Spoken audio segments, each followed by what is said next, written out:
కొద్ది నిమిషం దేవుని వాక్యాన్ని ధ్యానం చేసుకుందాం. ప్రత్యేకంగా మరి ఈ దినము ప్రభు సన్నిధిలో ఈ మనోహరమైన పండుగ దినాల్లో 20వ ఆరాధన 20వ రోజులోనికి ప్రభు మనం ప్రవేశపెట్టి తన మహిమను, తన యొక్క మహాకృపను మన ఎడల వెల్లడిపరచుటకు ఆయన ఈ రీతిగా మనలందరినీ కూడా ఆయన సన్నిధానంలోనికి సమకూర్చాడు. ఇప్పటి వరకు పాటలు పాడి ప్రభు నామాన్ని మహిమపరిచాం. కొద్ది నిమిషాలు దేవుని వాక్యాన్ని ధ్యానం చేసుకుందాం. దేవుని వాక్యంలో నుంచి యోహాను సువార్త 12వ అధ్యాయము, యోహాను సువార్త 12వ అధ్యాయము 9వ వాక్యాన్ని చదువుకుందాం. చదువుకునే ముందు చిన్న ఈ వాక్యం యొక్క సారాంశం ఏంటంటే, క్రైస్తవ సమాజంలో దేవుని సన్నిధానంలో ఎంతోమంది ఎదుగుచు విశ్వాసులుగా, నమ్మకస్తులుగా, అలాగే మరి ఆయన ద్వారాగా గొప్ప మేలు పొందుకొని గొప్ప సాక్షులుగా జీవిస్తున్న వారి పట్ల సాతానుకున్న ఉద్దేశాన్ని మీతో పంచుకోవాలని నా ఆలోచన. దేవుడు అటు యొక్క ఆలోచనకు తోడై ఉండి తన మాట మన పట్ల తెలియపరచునుగాక. హల్లెలూయా, హల్లెలూయా. యోహాను సువార్త 12వ అధ్యాయం 9వ వాక్య భాగం చదువుకుందాం. కాబట్టి యూదులలో సామాన్య జనులు ఆయన అక్కడ ఉన్నాడని తెలుసుకొని యేసును చూచుటకు మాత్రమే గాక మృతులలో నుండి ఆయనను లేపిన లాజరును చూడ వచ్చిరి. చిన్న ప్రార్థన. పరిశుద్ధుడా, ప్రేమ కలిగిన యేసయ్య, నీకు వందనాలు ప్రభువా. ఈ రాత్రికాల సమయంలో ఈ యొక్క వాక్య అధ్యయనము ద్వారాగా మీరు మమ్మల్ని బలపరుస్తుండగా, ప్రోత్సహిస్తుండగా, ఆదరిస్తుండగా, అయినా ఈ వాక్యము ద్వారాగా మా జీవితాలకు ఏ విధానము, ఏ నడవడిక, ఏ ఆదరణ, ఏ ఓదార్పు అవసరమో మీరు మాతో మాట్లాడుచుండగా వినగలిగిన చెవిని, గ్రహించగలిగిన మనస్సును అంగీకరించి ఆస్వాదించే మంచి అలవాటు నేడు స్థలమందు ఉన్న మా అందరికీ దయచేయమని, అల్పుడైన దాన్ని నీ సెలవు చాటున మరుగుపరుచుకొని నీ నామాన్ని మీరు మహింపరుచుకున్నామని నేను స్తుతిస్తూ మహింపరుస్తూ ఈ సమయాన్ని మీ చేతులకు అప్పచెప్పుకుంటున్నాము తండ్రి. ఆమేన్. దేవుడి నామానికి మహిమ కలుగునుగా. హల్లెలూయా, హల్లెలూయా. దేవుడు మన ఎడల కొన్ని దినాలుగా మనల్ని ప్రోత్సహిస్తూ, బలపరుస్తూ, ప్రార్థనాత్మతో మనల్ని నింపుతూ ఈ యొక్క మనోహరమైన పండుగ దినాల్లో ఒకరి తల్లి వారిని ఆదరించినట్లు నేను మిమ్మల్ని ఆదరించదను అని అంటూ అదే విధానంలో ఇంకా ముందుకి మనం నడిపిస్తూ యోహాను సువార్త 15:7లో చెప్పబడిన మాట ఏంటంటే, మనము కొన్ని దినాలుగా ప్రతిరోజు జ్ఞాపకం చేసుకుంటున్న అంశం ఏంటంటే, నా యందు మీరును, మీ యందు నా మాటలు ఉండి అనలా మీకు ఏది ఇష్టమో నన్ను అడుగుడి, నేను మీకు అనుగ్రహిస్తాను అన్నాడు.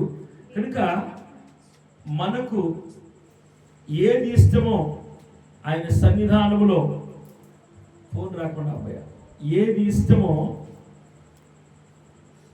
మనకు ఆయన సన్నిధానంలో మనం మోకరించి మనకి ఏది ఇష్టమో ప్రభువుని అడగటానికి ప్రభు మనకు తానే మనల్ని అడుగుడి అని చెప్తున్నాడు. ఏం చెప్తున్నాడు? అడుగుడి, అడగండి నేను మీకు ఇస్తాను అన్నాడు. ఆయన ఆ వర్తమానంలోనే అనేక విధాలుగా మనం ప్రభు సన్నిధిలో అడిగే విధానాన్ని పలు గ్రంథాల్లో, పలు పుస్తకాల్లో అనేకుల యొక్క భక్తుల జీవన విధానం ద్వారా, మన పితరులైన వారి విధానం ద్వారా మనకు నేర్పుతూ ప్రభు అనేక పర్యాయములు అనేక చోట్ల రాయబడిన మాట ఏంటంటే, నాకు మొరపెట్టము, నేను నీకు ఉత్తరమిస్తాను అన్నాడు.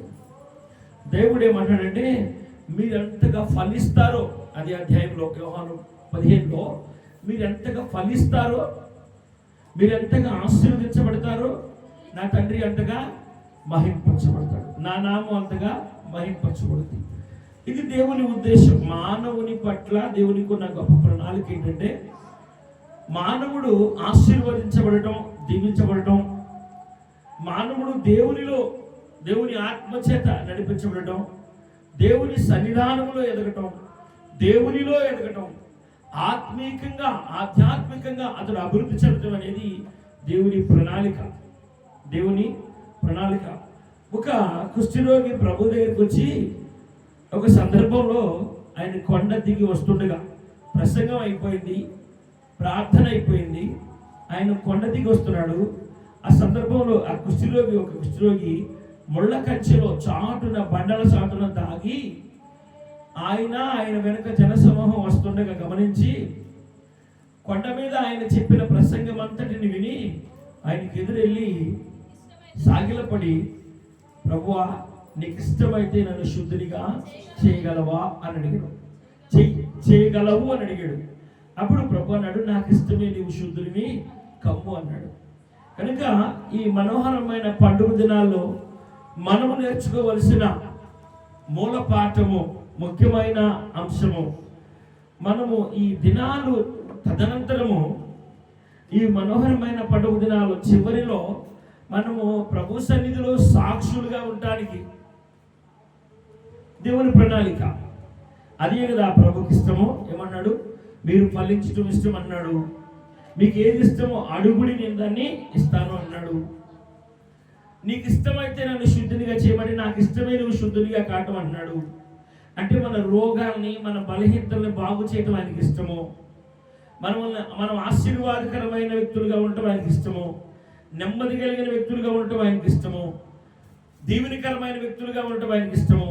పేరు ప్రత్యేకతలు కలిగిన వ్యక్తులుగా ఉండటం ఆయనకి ఇష్టము. మనము ఆయా గ్రామాల్లో నివసిస్తుండగా అనేకుల మధ్య మనము తలగా ఉండటం ఆయనకి ఇష్టము.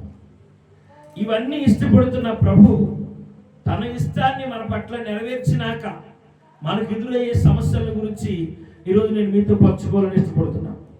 అంటే నీవు దేవునిలో ఆశీర్వదించబడటం అనేది ఎవరికి ఇష్టం లేదంటే,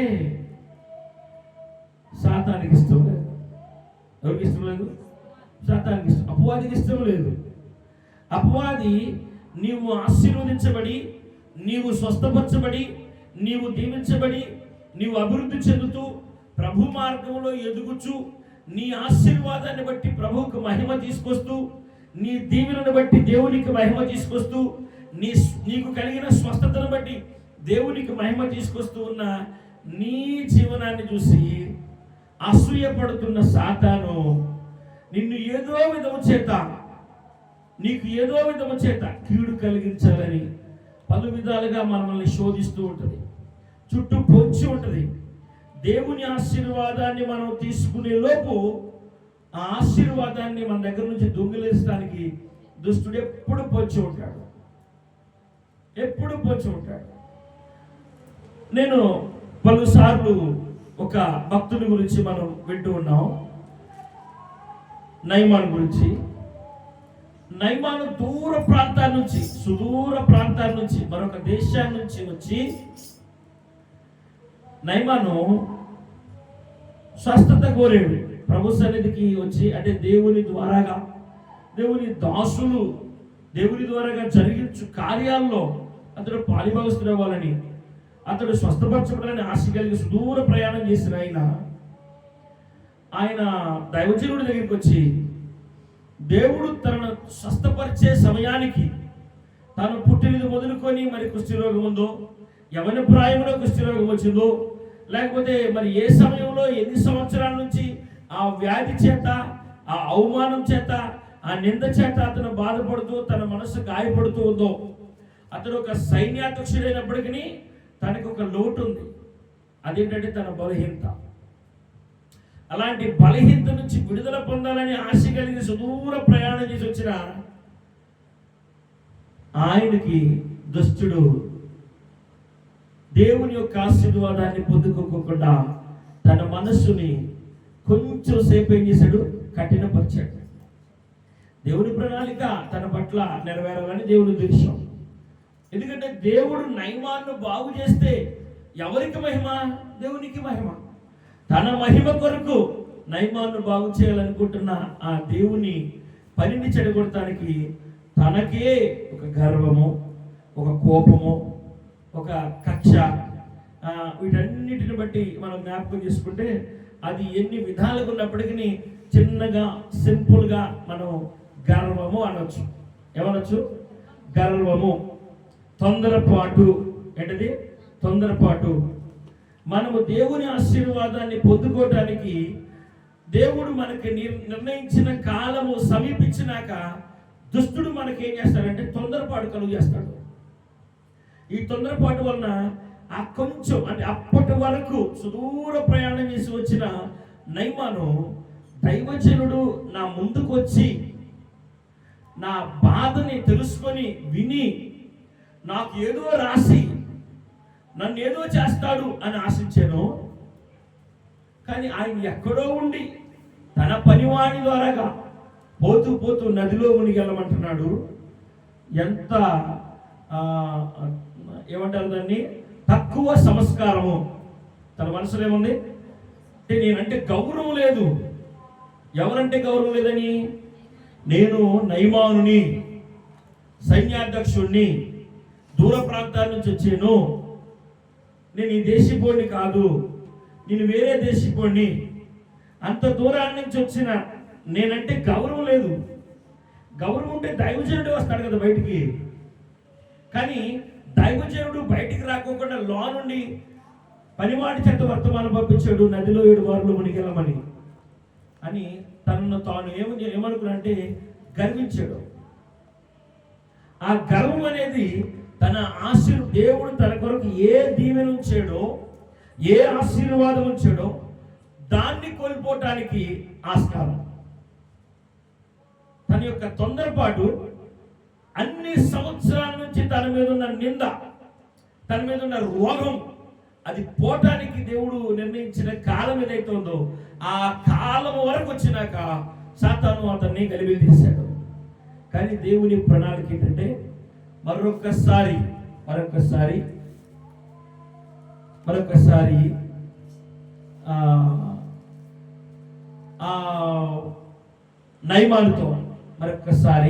నయమానుతో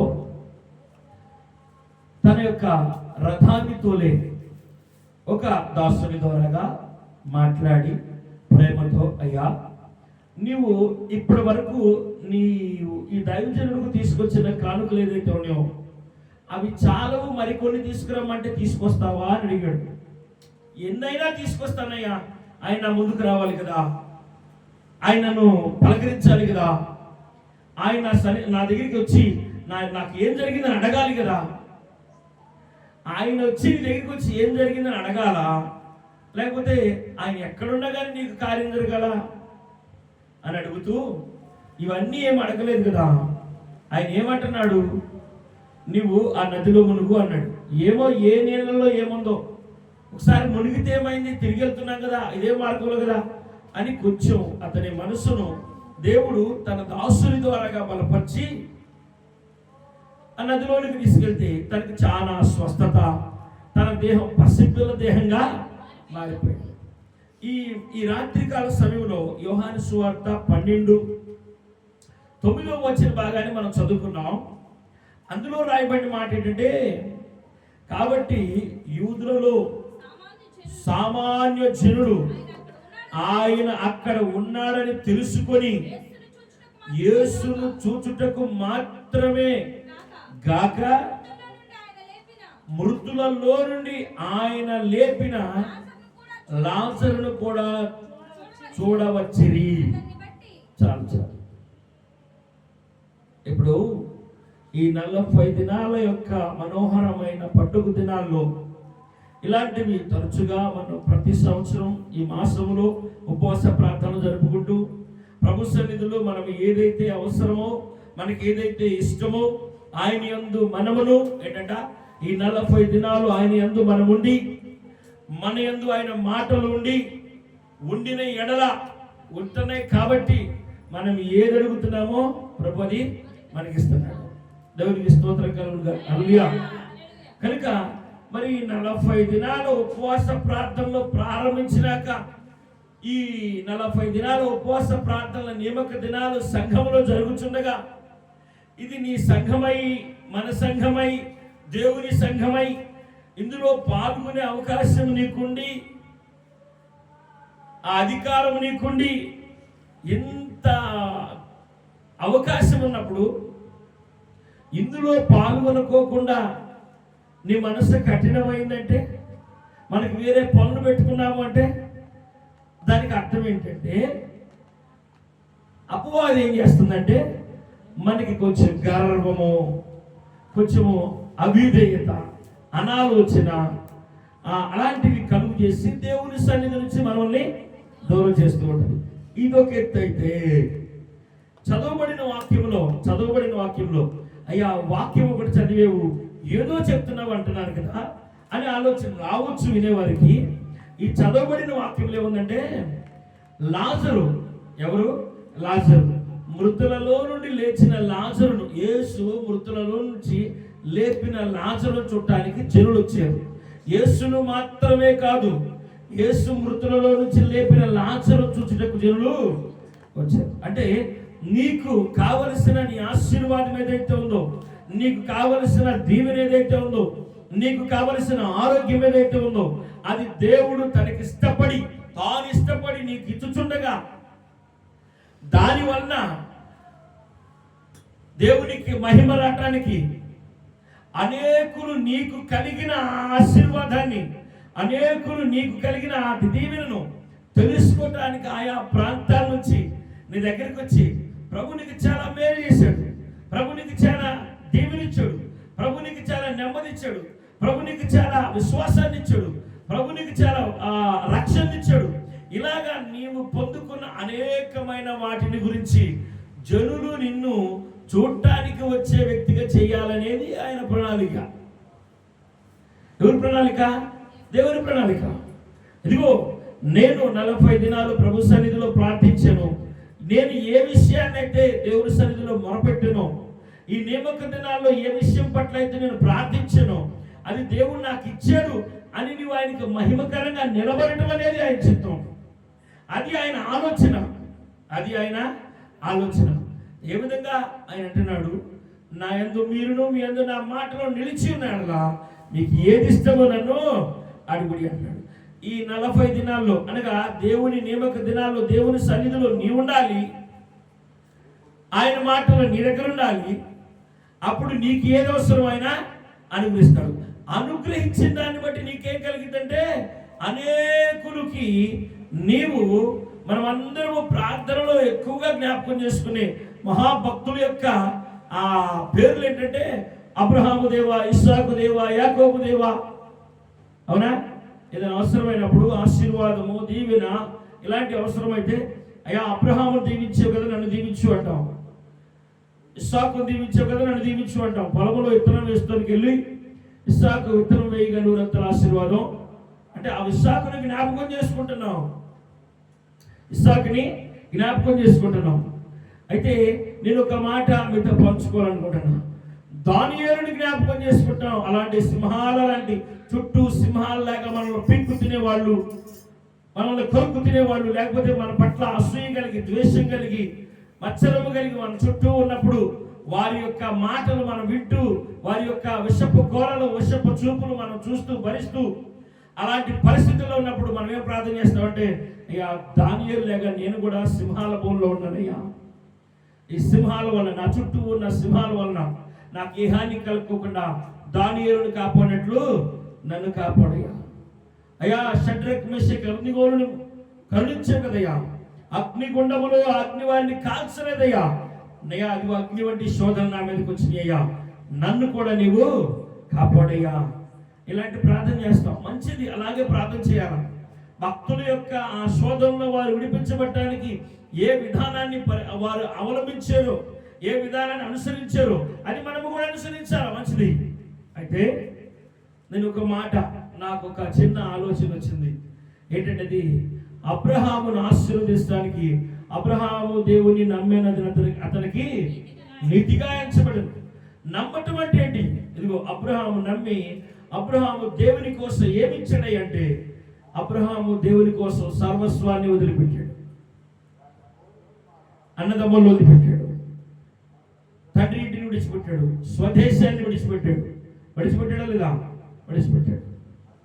విడిచిపెట్టి తాను చూపించు దేశానికి, తాను వెళ్ళమన్న దేశానికి ప్రయాణమై బయలుదేరాడు. అందుకని ఒంటరిగా బయలుదేరిన అబ్రహాముని, కొద్దిమందిగా బయలుదేరిన అబ్రహాముని పెక్కుమందిగా దేవుడు ఆశీర్వదించాడు.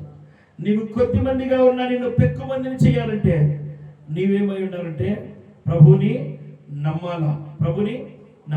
రెండవదిగా ప్రాముఖ్యమైన అంశం ఏంటంటే నువ్వు దేవుని కోసం ఏం విడిచిపెట్టా చెప్పాలా? నీవు దేవుని కోసం ఏం విడిచిపెట్టా? ఇదిగో నా పాత జీవితాన్ని విడిచిపెట్టా, నా పాత స్నేహాన్ని విడిచిపెట్టా, నా పాత బ్రతుకుని విడిచిపెట్టా, ఇదిగో నా పాత స్నేహితులను విడిచిపెట్టా. ఈ విధంగా నువ్వు దేవుని కోసం ఏదైనా విడిచిపెట్టిన ఉందా? లేదు. దేవునికి స్తోత్రం కలుగునుగా. హల్లెలూయా. మరి ఈ సమయంలో దేవుని కోసం ఏమీ విడిచిపెట్టని నీవు దేవుని సన్నిధికి రావటానికి ఆటంకంగా ఏదైతే ఉందో దాన్ని విడిచిపెట్టలేని నీవు దేవుని సన్నిధికి వెళ్ళటానికి అడ్డంకులుగా ఉన్న వాటిని అధిగమించలేని నీవు దేవుని సన్నిధిలో ప్రార్థించడానికి లేదా దేవుని సన్నిధిలో నియమక దినాల్లో ఆశ్రయించడానికి, దేవుని దాసులకు లోబడి ఉండటానికి, ఆత్మీయ నాయకులకు లోబడి ఉండటానికి, దేవుని సన్నిధిలో నీవు ఆశీర్వదించబడటానికి నీవు వెళ్ళి ఆయన సన్నిధిలో ఆశీర్వాదాన్ని పొందుకోవటానికి నీకు ఆటంకంగా, నీకు ఇబ్బందికరంగా ఉన్న వాటిని అధిగమించలేని నీవు అబ్రహాము, ఇస్సాకు, యాకోబు, దానియేలు, షడ్రకు, మెషకు, ఇంకా భక్తుల పేర్లు ఎత్తే అధికారం మనకి ఎక్కడిది కదా. కాబట్టి ఈ రాత్రికాల సమయంలో ప్రభు మనకి ప్రార్థన నేర్పుతున్నాడు. ఒకసారి ఆయన ఆ ప్రార్థన నేర్పోయి అంటే పరలోక ప్రార్థన నేర్పాడు. అలాగే శోధనలో ప్రవేశించుకోకుండా ఉండే ప్రార్థన గెత్సేమనే తోటలో నేర్పాడు. అందుకని అనేక పర్యాయములు నీ కుటుంబం మీదకి ఇదిగో భయంకరమైన కీడు రాబోతుంది, శోధన రాబోతుంది. కనుక నీవు నీ కుటుంబం బాధ్యతను దేవుడు నీ మీద పెట్టాడు. వారికి, నీ కుటుంబంలో ఉన్న వారికి, అనగా దేవుని గురించి తెలియని వారికి, అనగా దేవుని భయం లేని వారికి, అనగా ఈ లోకం చేత లోకంలో మునిగిపోయిన వారికి, వారి యొక్క అపవిత్రతకు లేదా వారు చేసిన పాపానికి తగిన ఫలము లేదా శోధన లేకపోతే సాతానే వారిని గాయపరచుండగా నీకు ముందుగా తెలియపరచబడి గెత్సేమనే తోటలో శిష్యులతో చెప్పినట్లుగా, సహోదరుడా శోధన రాబోతుంది, ప్రార్థన చేయి. అయ్యా నాకేం శోధన వచ్చిందే, నేను నీ సన్నిధిలో ఉన్నాను, మంచిదే నువ్వు నా సన్నిధిలో ఉన్నావు, కానీ నీ కుటుంబం నా సన్నిధిలో లేదు కదా. చెప్పండి. మనం ఏమంటామంటే నేను దేవుని సన్నిధిలో ఈ ఉపవాస ప్రార్థనలో ఉన్నాను, నాకు శోధన ఏమి రాదు, వచ్చిన ఆయన చూసుకుంటాడు, మంచిదే. కానీ ఇంకోటి జ్ఞాపకం చేసుకోవాలి. అదేంటంటే ఇటుకాడ ఉంది కదా కుటుంబం, అన్నదమ్ములు ఉన్నారు కదా, అక్క చెల్లెలు ఉన్నారు కదా, బంధుమిత్రులు ఉన్నారు కదా, తల్లిదండ్రులు ఉన్నారు కదా. వాళ్ళు దేవునికి విరోధంగా బ్రతుకుతున్నారు కదా, వారు దేవునికి లోబడక బ్రతుకుతున్నారు కదా, వారు దేవునికి అవిధేయులై బ్రతుకుతున్నారు కదా. వారు లోకంలో ఉన్న వాటిన్నిటిని కూడా వారు నేర్చుకొని అలవాటు చేసుకొని వ్యసనాలుగా ఉండిపోయిన వారు ఉన్నారు కదా. వారి కొరకు కదా నేను ప్రార్థన చేయమంది కదా. చెప్పాలా? అబ్రహాము తన సహోదరుని కుమారుడైన లోతు చెరపట్టబడ్డాడని తెలిసి తన కొరకు తన ఇంట పుట్టిన 400 మందిని తీసుకొని వెళ్ళి లోతు యొక్క కుటుంబాన్ని చెరపట్టిన రాజులతో యుద్ధం చేసి వారిని, వారి సంతానాన్ని, వారి ఆస్తిని తీసుకొని వచ్చి మళ్ళా లోతుకి అప్పచెప్పాడు. అది రక్త సంబంధం అంటే, అది ప్రేమ అంటే, అది కుటుంబ విలువలంటే అవి.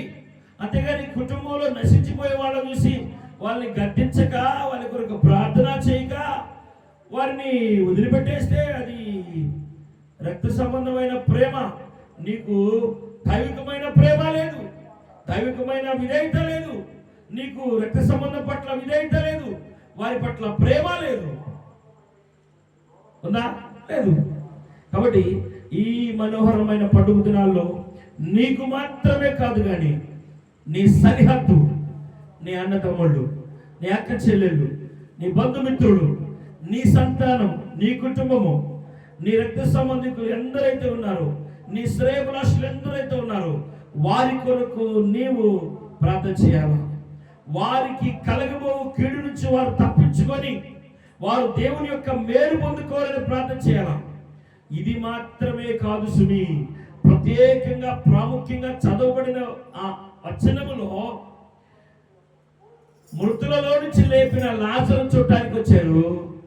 అక్కడ ఇంకొక విషయం ఏంటంటే, దేవునికి మహిమ లాజరు వలన కలుగుతుందని, చనిపోయిన లాజరుని దేవుడు లేపాడు అని, ఇందువల్ల లాజరు బ్రతికి ఉన్నంత వరకు దేవునికి మహిమేనని ఈ లాజరును మళ్ళా చంపేస్తే బాగుండు అని అనుకున్నారంట. చదవండి ఆ వచనం, చదవండి. 9వ వచనం పూర్తి చేయండి. 9-10 వచనాలు. అతనిని బట్టి యూదులలో అనేకులు తమ వారిని విడిచి యేసునందు విశ్వాసం ఉంచిరి కనుక ప్రధాన యాజకులు లాజరును కూడా చంప ఆలోచన చేసిరి. లాజరును కూడా చంప ఆలోచన చేశారంట. ఎందుకు లాజరు చంపాలనుకున్నారంటే, మృతులలో నుంచి దేవుడు లాజరు లేపి సజీవుల మధ్య నిలబెట్టి, సజీవుల మధ్య సాక్షిగా ఉంచి, ఇదిగో అనేకులు వచ్చి, ఇదిగో నేను పూర్వం మృతున్నై ఉన్నాను, నేడు సజీవున్నై ఉన్నాననే గొప్ప సాక్ష్యము లాజరు చెప్పుచుండగా, లాజరు సాక్ష్యాన్ని వినడానికి, లాజరు చుట్టానికి, మేలు పొందుకున్న, దీవెన పొందుకున్న, ఆదరణ పొందుకున్న, రక్షణ పొందుకున్న, గొప్ప ఆశీర్వాదం పొందుకున్న లాజరు చుట్టానికి, మృతులలో నుంచి లేపిన లాజరు చుట్టానికి, ఆయన సాక్ష్యాన్ని వినడానికి అనేకులు జనులు యేసు ప్రభు చూడాలని ఎంత ఆశ ఉందో, చనిపోయిన లాజరు చూడాలని ఆశ కూడా చుట్టుపక్కల వారికి ఉందంట. వారందరూ అంటున్నారు, యేసును మాత్రమే గాక మృతులలో నుంచి లేపిన లాజరు చూడాలని ఆశ వారందరికీ ఉంది. అందును బట్టి ఏంటంట, అందును బట్టి అక్కడున్న శాస్త్రులు, పరిసయ్యులు ఏం చేయాలన్నారు? అక్కడ చదవండి మళ్ళా. లాజరును కూడా చంపన ఆలోచన చేశారు. ఎందుకు ఆలోచన చేశారంటే, ఇతను ఆశీర్వదించబడ్డాడు, దీవించబడ్డాడు, ఇతని వల్ల దేవునికి మహిమ వస్తుంది, ఇతని వల్ల దేవునికి మహిమ రాకూడదని అతన్ని చంప ఆలోచన చేశారు. నేడు మనల్ని చంపేవారు లేకపోవచ్చేమో కానీ భౌతికంగా, ఆత్మీయంగా చంపేవారు మన చుట్టూ ఎప్పుడు ఉంటారు. ఆత్మానుసారముగా మన ఆత్మీయతను దెబ్బకొట్టేవారు, ప్రార్థనలో ఎదుర్కోకుండా, మనము దేవుని సన్నిధిలో అభివృద్ధి చెందుకోకుండా, మనం దేవుని సన్నిధిలో అభివృద్ధి చెందుతూ ఉంటే వార్వలేని అపవాది సంతానము, దుష్ట జనము. అందుకనే దేవుని వాక్యం రాయబడింది, విశ్వాసులకి అవిశ్వాసులకి జోడెక్కడిది, పొందుకెక్కడిది అన్నాడు. కనుక నీవు దేవునిలో ఎదుగుచుండగా, ఆత్మీయతలో ఎదుగుచుండగా, నీవు రక్షణ పొంది నీవు దేవునిలో ముందు కొనసాగుతూ ప్రార్థన పాటలు ఆయనే లీనమైపోతుండగా, నీవు సంఘము, నీవు దేవుడు ఇలాంటి నీకు దేవునితో ఎక్కువ అటాచ్డ్ ఎక్కువ అవుతుంటే అది చూడలేని అపవాది అనేకుల్లో దూరి ఇక్కడంట లాజరును చంప చూశారంట. ఎందుకంటే లాజరు వల్ల దేవునికి మహిమ వస్తుందని. అట్లాగే నీవు పొందుకోవలసిన గొప్ప మేలు పొందుకునే లోపు ఎవరో ఒక మనుషుల్లో దూరి ఆ మేలుకు నిన్ను దూరం చేయడానికి, ఆ ఆశీర్వాదానికి నిన్ను దూరం చేయడానికి, అలాగా ఎవరో ఒకరిని వాడుకుంటూ ఉంటుంది. వాడుకోదా? చాలా మంది ఉన్నారు. అపవాది వాడుకోవడానికి దేశం మీద, ప్రపంచం మీద, లోకం మీద 300 మంది ఉన్నారు. 300 మంది. కనుక మరి మనము దేవుని మాటకు విలువించేవారిగా, దేవునికి సన్నిధానానికి విలువించేవారిగా మనం ఉంటే మన గొప్ప ఆశీర్వాదం. ఇక్కడ నేను ఒక మాట చెప్తా. దేవుడు ఈ మనోహరమైన పండుగ దినాల్లో ఆయన యొక్క గుణము, ఆయన యొక్క ప్రేమ వాత్సల్యత నీ పట్ల నా పట్ల ఏ విధంగా ఉంటుందో ఒకసారి చూద్దాం. లాజరు మృతి పొందినప్పుడున్న సంఘటన ఒకసారి జ్ఞాపకం చేసుకుందాం. 23 వచ్చిన భాగం 11:33. 11వ అధ్యాయం 33. యోహాను సువార్త 11:33 చదువుకుందాం. ఆమె ఏడ్చుటయు ఆమెతో కూడా వచ్చిన యూదుల ఏడ్చుటయు యేసు చూసి కలవరపడి ఆత్మలో మూలుగుచు అతనిని ఎక్కడ ఉంచిరని అడుగగా వారు ప్రభువా వచ్చి చూడమని ఆయనతో చెప్పిరి. యేసు కన్నీళ్లు విడిచెను. కాబట్టి యూదులు అగండి ఇక్కడ యేసు వారు ఏడుస్తుండగా ఆయన ఏం చేశాడంట? ఆత్మలో మూలుగలు విడుతూ ఆయన కూడా దుఃఖాన్ని, అలాగే కన్నీళ్లు విడిచాడు. నువ్వు దేవుని సన్నిధిలో నీకు కలిగిన బాధను ప్రభు సన్నిధిలో నువ్వు మోకరించి ప్రార్థిస్తుండగా అక్కడ రాయబడింది, ఆమె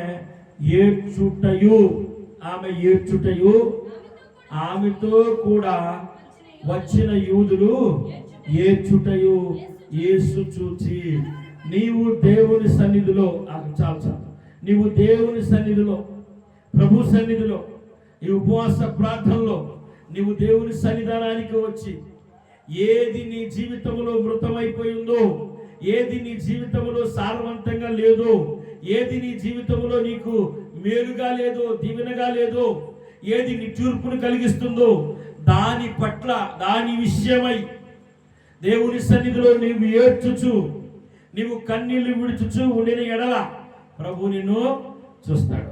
నిన్ను చూచిన ఆయన కూడా కన్నీళ్లు విడుస్తాడు. ఆయన కన్నీళ్లు విడుస్తాడు. ఆయన నీ పట్ల ప్రేమ కలిగి ఉన్నాడు. ఆయన నీ పట్ల ఎంత ప్రేమ కలిగి ఉన్నాడంటే ఇక్కడ ఆ మార్తా మరియలు ఏడుస్తుంటే ఆయన చూశాడంట. వారు ఏడుస్తుంటే ఆమెతో పాటు ఆ చేరిన యూదులు కూడా ఏడుస్తుంటే వారిని కూడా చూశాడంట. వారిని చూసి ఆయన కూడా కన్నీళ్లు విడిచాను అని రాయబడింది. కాబట్టి ఈ రాత్రికాల సమయంలో నీవు దేవుని సన్నిధిలో ఏడవటం ప్రభు చూడాలా. ప్రభు చూడాలా. మనుషుల దగ్గర ఏడిస్తే మనల్ని అవహేళన చేస్తారు. మనుషులతో మన బాధలు చెప్పుకుంటే మనం దాటినాక అవి వారు కథలుగా చెప్పుకొని వారు దానిని తమ కాలక్షేపానికి వాడుకుంటారు. మనుషులను నమ్ముట కంటే, మనుషుల ముందు ఏడ్చే కంటే, మనుషులను ఆశ్రయించే కంటే, స్నేహితులను ఆశ్రయించే కంటే, రాజులను ఆశ్రయించే కంటే యెహోవాను ఆశ్రయించుట మేలు. ఇక్కడ దేవుని సన్నిధిలో దేవుని ముఖ దర్శనం కలిగి దేవుడు వారిని పరామర్శించడానికి వారి యొద్దకు దేవుడు వచ్చి ఉండగా వారు దేవుని సన్నిధిలో ఏడుస్తూ అంగలారుస్తూ వారికి కలిగిన బాధను వారి ముందు సహోదరుడు మృతుడైపోయి చనిపోయి ఉన్న విధానాన్ని వారు దేవునితో వ్యక్తపరుస్తూ ఉంటే అది చూడలేక ఆయన కూడా ఏడ్చాడు. ఆయన అన్నాడు, ఎక్కడున్నాడు లాజరు? అయ్యా రాయ్యా వచ్చి చూడయ్యా. అయితే సమాధి యొద్దకి పదండి అన్నాడు. అక్కడ ప్రభు అన్నాడు, రాయిని దొర్లించండి అన్నాడు. రాయిని దొర్లించండి. అయ్యా ఇప్పటికి 3 రోజులు అవుతుందయ్యా చనిపోయి. అయ్యా వాసన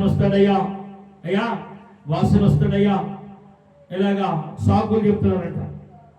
మీరు రాయిని దొర్లించండి, నేను లాజరుని లేపుతానన్నాడు. ఆయన ఏమన్నాడు? రాయిని దొర్లిస్తూ నీ పని, లాజరుని లేపటం నా పని.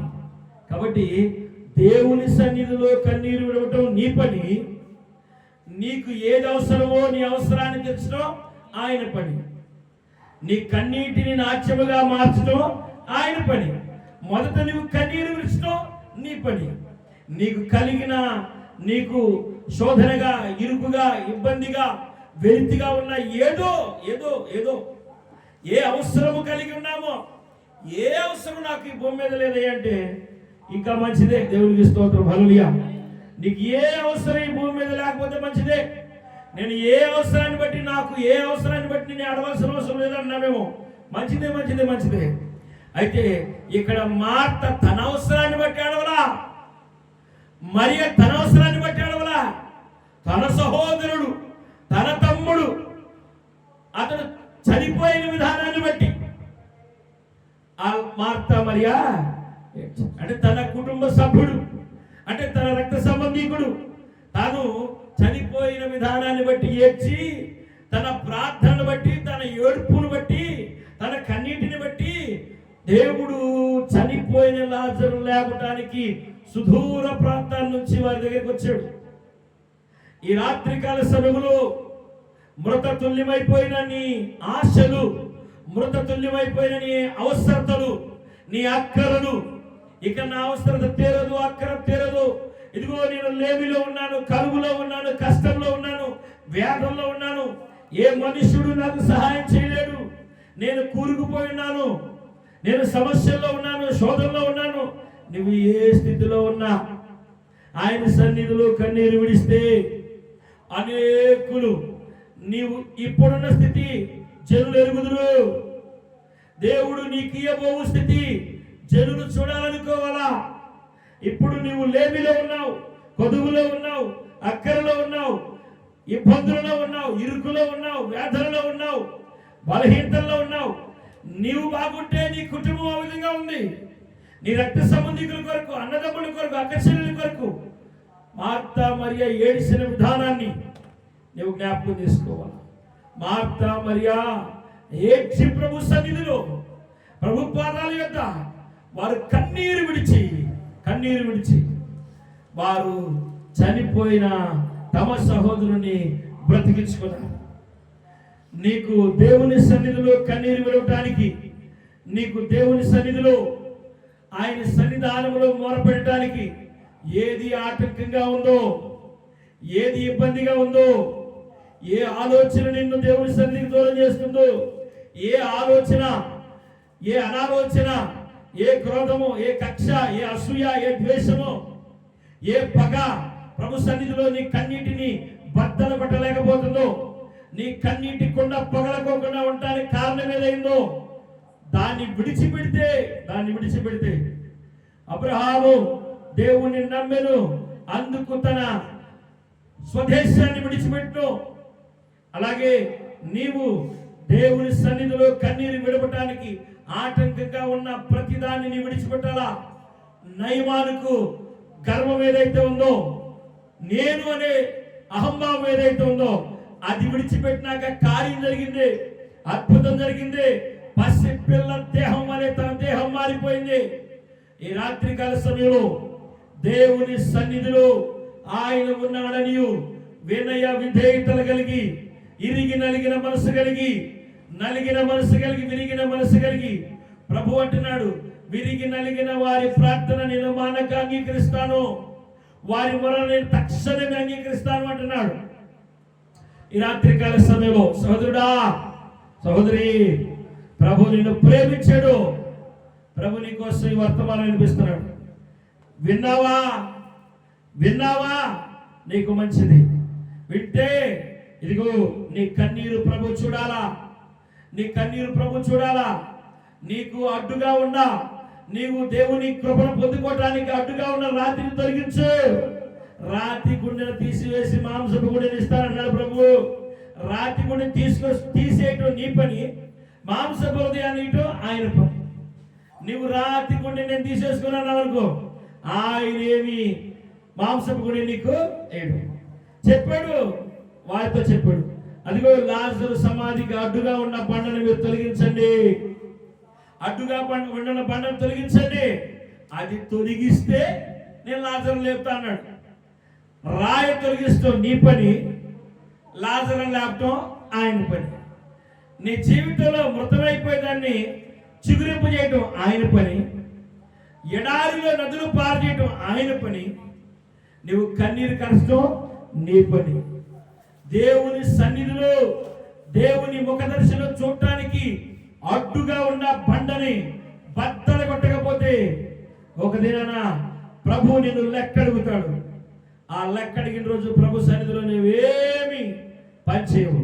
కనుక నీకు అన్నీ ఉన్నాయి, నేను ప్రార్థించాల్సిన అవసరం లేదంటావా?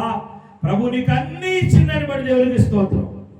ఇదిగో నీకు ఇచ్చిన దాన్ని బట్టి దేవునికి స్తోత్రం. నీ కుటుంబ బాధ్యత నీ మీద పెట్టాడు. మార్తా మరియలు వారి సహోదరుని కొరకు ప్రయాసపడి, అంత మాత్రమే కాదు, నయమాను కుష్ఠరోగం పోవటానికి నయమాను దాసుడే కారణమయ్యాడు. అతని కఠిన హృదయాన్ని మార్చి, అయ్యా ఇంకా ఏదన్నా బహుమానం అడిగితే తెస్తావు కదా, అవి ఏం అడగలేదుగా, నీటిలో మునగమనేగా అయ్యా చెప్పింది. కనుక ఆ నీటిలో మునిగితే తన పాపం పోయింది.